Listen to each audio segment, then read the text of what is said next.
Stand with us on the muddy docks of 1805. Tar smoke claws at your throat.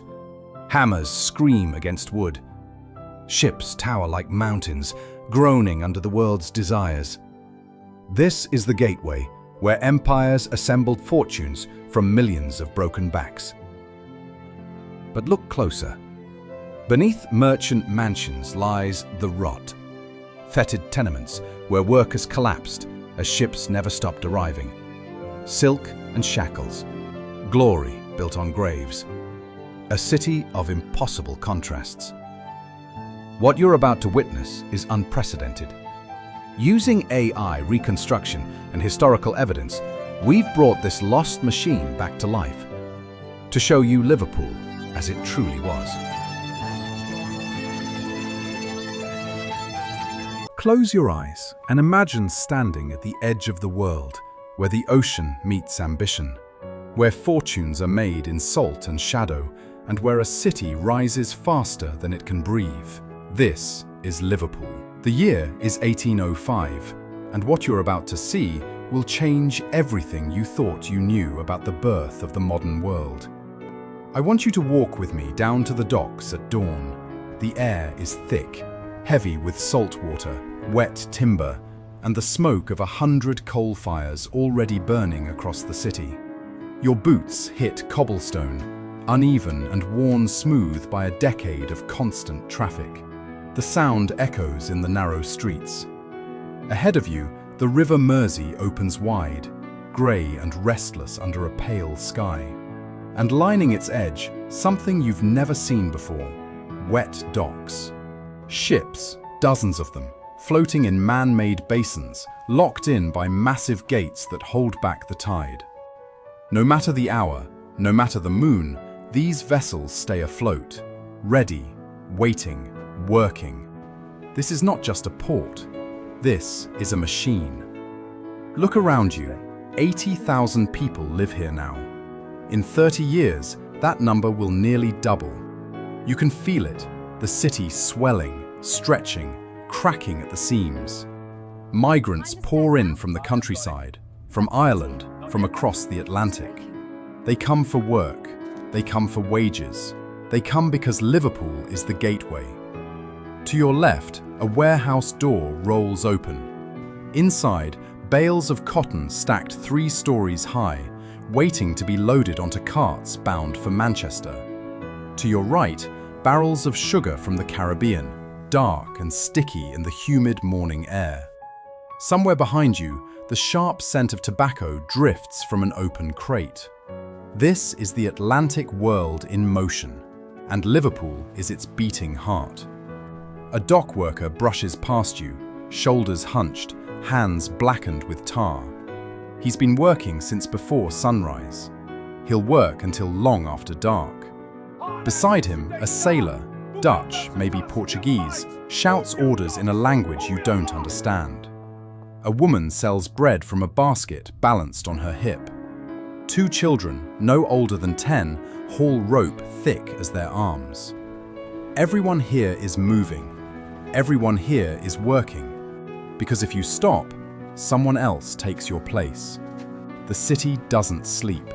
The docks don't close. The ships don't wait. But step back from the waterfront for a moment. Follow me up from the docks, past the warehouses, into the streets where the merchants live. The buildings here are taller, brick, solid, symmetrical.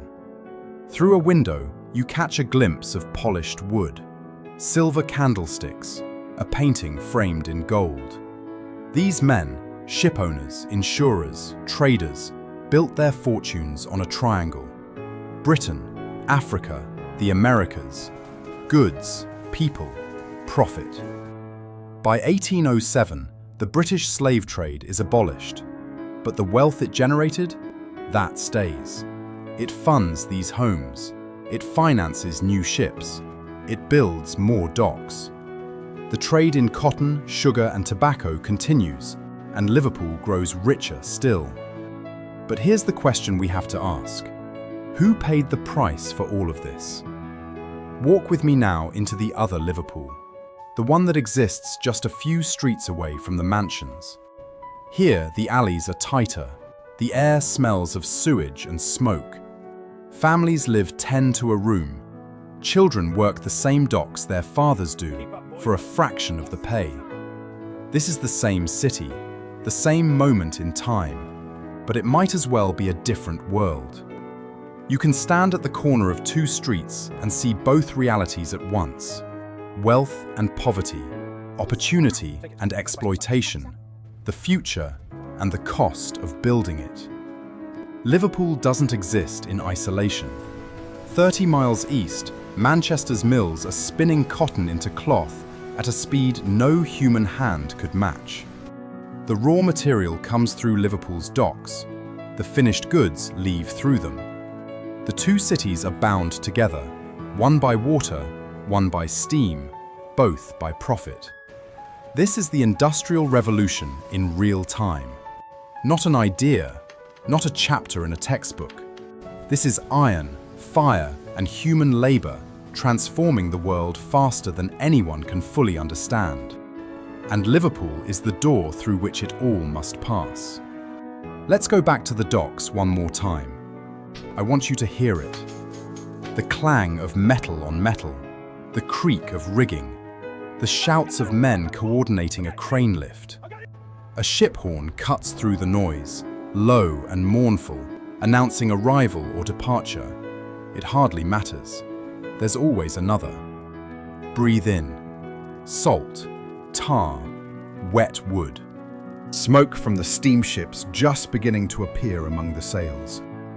The haze never fully lifts. Even at midday, the sky feels close, pressed down by industry and motion. This is what progress smells like. This is what it sounds like. And for the people living here, whether they're profiting or surviving, this is normal. Stand at the edge of the dock and look out at the Irish Sea. Every ship you see is a thread in a web that stretches across the Atlantic into the Mediterranean, down the coast of Africa, across to the Americas.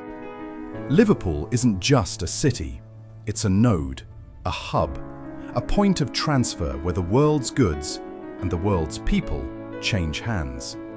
You could meet someone here from Barbados, from Virginia, from Lisbon, from Cork. All of them connected by the same forces: trade, empire, survival. This is globalization before we had a word for it. And it's happening right here, in a city built on brick, ambition, and the labor of people whose names we'll never know.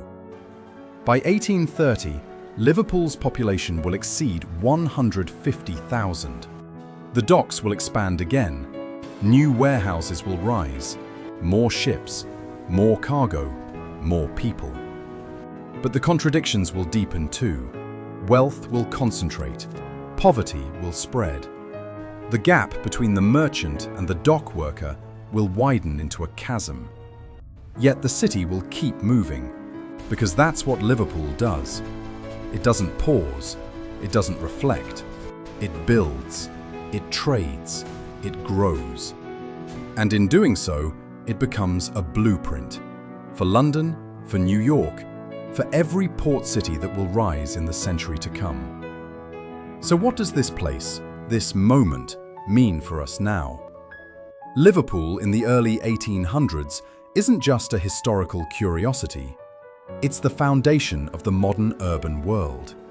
The systems we live in, global trade, industrial production, the concentration of wealth, the exploitation of labor, they all have roots here. This city is where the future began. Not cleanly, not justly, but undeniably. And if we want to understand the world we've inherited, the opportunities and the inequalities, the progress and the cost, we have to start here, in the smoke and salt, in the docks and the alleys, in the hands of the people who built it all. I'm Marcus, and I believe that history isn't just about what happened, it's about what we choose to see when we look back.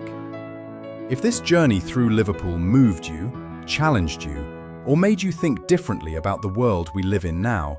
I'd love to hear your thoughts in the comments. And if you want to walk through more moments like this with me, moments where the past comes alive and shows us who we really are, subscribe. There's so much more to explore. Thank you for being here. Thank you for listening. And remember, the stories that shaped us are still unfolding.